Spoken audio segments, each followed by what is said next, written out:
ditanggap karo Kementerian mapan nggon Kementerian Dalam Negeri ana ing pusat Jakarta orang gumun ya ditanggap ana ing kantor-kantor Balai Kota Semarang wis ping pira wae, Balai Kota Blitar, Balai Kota Tuban dan lain sebagainya. Aku wis marambah makaping-kaping ning atiku ora bakal gumun. Oh ngono.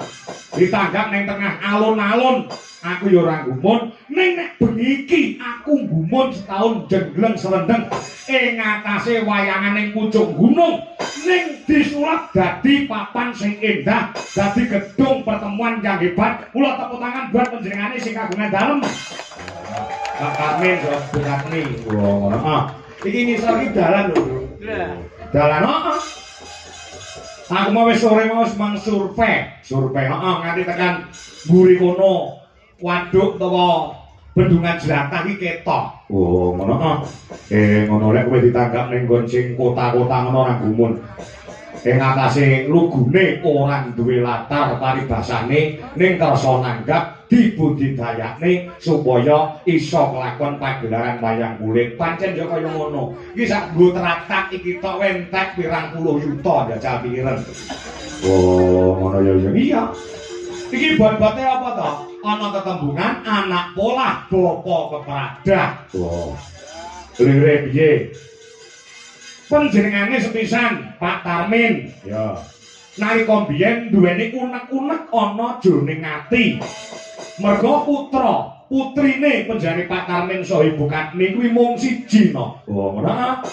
Penjane Mbak Roro Dewi Lestari ya mung siji kuwi tok. Nalika cilikane biyen kuwi gampang lara, gampang gering utawa gampang kesandangan penyakit. Ya. Saking tresnane wong tuwa menyang anak nganti kewektu tembunge, kewektu pangandikane, kewektu janjine penjane Pak Tarmin saha Bu Katmi.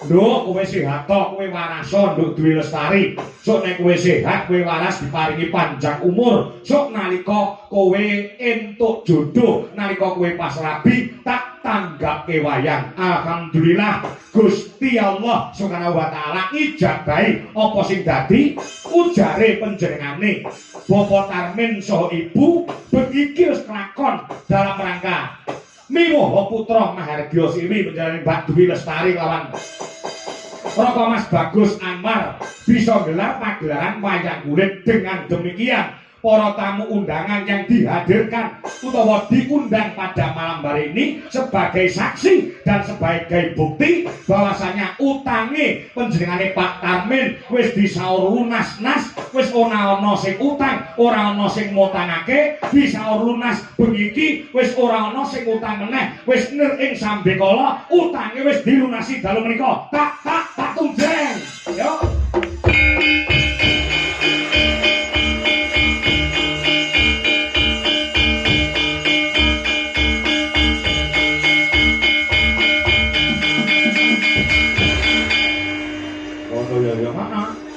Tapi begini intine kuwi. Oh, maaf. Ya. Ya ngestoke jamu. Maaf. Mula para tamu undangan sing lawan mau kewan rawuh dalu menika dipun suwuni pandonga ya. Utamane kelawan panjenengane Bapak Tarmin saha Ibu Katmi, medune kelawan panjenengane Mbak Dwi Lestari saha Mas Saiful Anwar ya iki mijil saka ing Tegal Jawa Tengah. Begini wis kinalungan kanugrahan dening kurbane Gusti Kang Maha Wika. Awan mau wis diijabke lan ditemokake. Muga-muga dadi temanten ingkang sakinah mawaddah warahmah maslahah bidine kata akhirah bisa menciptakan baiti janati, rumahku adalah surgaku, dan segera diberikan momongan utawa putra putri sing solehah, putra kakung sing soleh bisa dadi asana nutukake marang sejarahe panjenengane Pak Tarmin, Mbak Dwi Lestari dan Mas Saiful Anwar. Oh, anak kuwi penting. Anak kuwi penting kok. Wong rabi kuwi pirang-pirangane taun nek ora ndang diwenehi anak bingung lho. Oh, maaf. Monggo anak kuwi kanggo sono nutuke sejarah kuwi mau. Oh iya. Ya wis akeh dawuh. Maaf. Nek bab perkara ilmu pendidikan manten wedok karo manten lanang ki dhuwur. Oh, ngono. Luwih pinter nek perkara pendidikan. Nek perkara gawe anak, jek pinter aku timbang mantene. Ngono iya. Perkara ilmu gawe anak iya. Wong gawe anak gen dirungokne, gen dicatet karo Mbak Dwi Lestari karo Mas Saiful Anwar. Nek gawe anak kuwi ora sak-sake. Ana ilmune. Heeh. Ilmune apa? Digoleki dina sing becik nggo gawe anak. Dina sing apik kanggo gawe anak kuwi malam Jumat, kuwi diarani sunah Rasul. Wong lanang karo wong wedok nek wis diakake nikah sah negara lan agama, kuwi nek kumpul karo bojo, lah kelon-kelon ya. Kuwi yang dilakoni malam Jumat, kuwi ganjarane kuwi 1000 derajat kamulyan. Malam Jumat ki 1000. Heeh. Nek malam Senin karo malam Kamis kuwi mung 500. Sakliyane dina telu kuwi mung nyatusan. Nyatusana nek bendina besok telu ya mangga 1000 lho. Tapi agama ngono kuwi. Oh. Tur padha wae nek wong lanang karo wong wedok nglakoni kumpul gawe anak kok malam Jumat padha karo mateni iblis 100.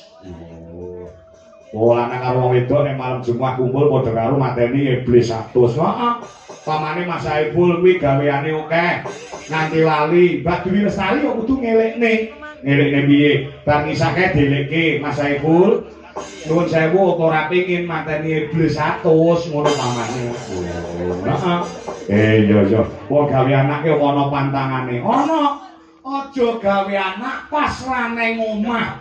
Sebabe iku lek dadi anak biasane anake senengane dolan, senengane lunga, ora saba omah. Gawe anak nek pas ra nang omah kuwi iku dadi anak iso uga anak kuwi ra seneng saba omah, senengane dolan. Heeh. Ana pantangane meneh gawe anak. Ana. Aja gawe anak nek pas kesusu arep lunga. Iki lek dadi anak, bakale anak kuwi mau bakale boros, cakala mangsa kentekne bandane wong tuwa. Ngono iya. Lah, sing angka 3. Aja gawe anak udo mlejet. Lek udah mlejet iki kok bakale anake ora pati duwe isin. Oh iya.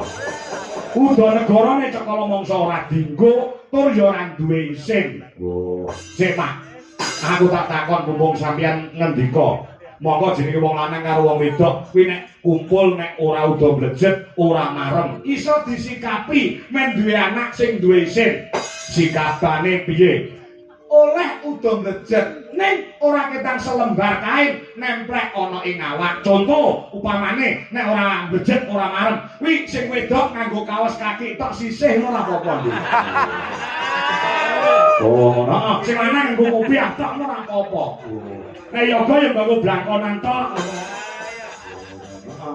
Dalang ya ngono. Heeh, kuwi ya blangkonan. Oh. Ngono. Bareng kiri gerak copot. Lakone kuwi lah iya. Ngono ya ya maaf dan luar biasa menanan. Heeh. Iya ngestoke dawuh. Maaf, kuwi wae sing tak aturke ora kok jeneng nuturi ora ning ngusul. Ya ya ngestoke dawuh. Maaf. Luar biasa. Ya iki pancen beda lain daripada yang lain. Oh, ngono. Ya. Ya dasare putra mung siji Mbak Dwi Lestari. Nek panjenengane Pak Tarmin kuwi senengane Mbak Elisa Purkarus Alaso. Oh, ngono. Nah, nek Mbak Dwi Lestari kudu eneng Niken Salindri. Oh, ngono. Lah, nek Bukatmi kudu enek Garenge. Oh.